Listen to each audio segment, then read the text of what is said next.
No one is more surprised that I became Catholic than me. It's just like, it was never something I thought you could do. I thought you had to be a cradle Catholic. And OCIA was like, oh, there's a map. There's actually a way to become Catholic? That's amazing.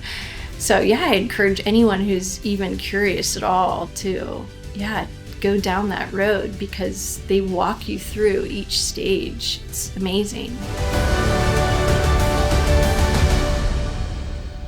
I became a Christian when I was 28. It was a radical mountaintop conversion. I think I was pretty disjointed from a lot of my theology in the Protestant movement. I was around sincere Christians who were really seeking the fullness of faith. But there were different movements in the Protestant movement. There was the missional movement, there was the emergent church movement, and there was deconstruction, and there was this healing model in the church. And I found my theology was in a lot of different pieces, and I was really struggling to put it back together. Two things were happening at the same time.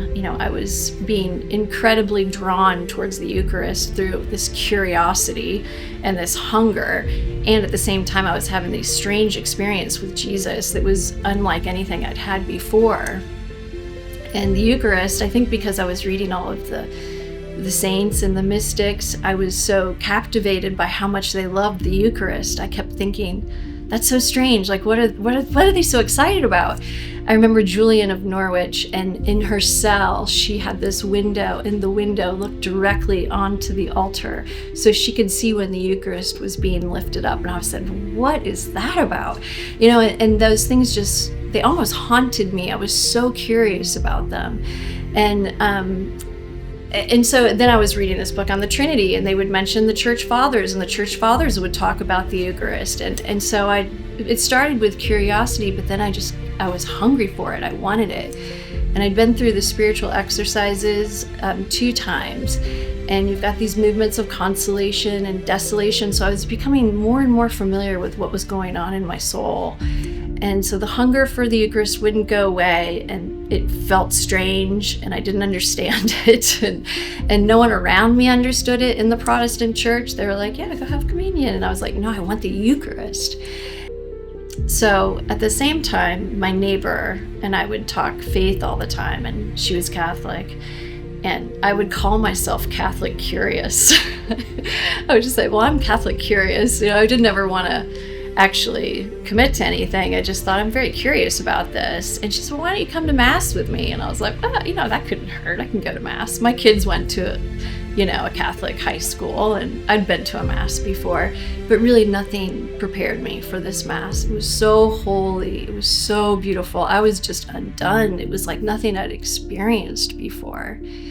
And she said, why don't you meet with the priest? And so I'm like, okay. And I met with the priest, and the next thing I know, I was in OCIA. It was amazing. It was just so welcoming. Everyone was so generous. And it was this beautiful pilgrimage. I mean, you're on this journey learning, and I think you don't realize, at least I did not realize as a Protestant, how many layers of theology you have. 30 years as a Christian, you have a lot of things there that you have to think through and unwind quite a bit. And I had a lot of that to do, but it was beautiful and wonderful. I'm still learning, and I love it. And it was just a welcoming environment, and we're all friends now. I think during Lent was one of probably my most profound experiences first, because Lent for me, for the last 10 years, I've tried to fast, but this year was so different. And I think it was because I was praying the rosary every day. It was amazing. I was like, I'm having so much success. What is happening to me? And I finally realized, like, oh my gosh, it's Mary. So I just joy, you just smile constantly.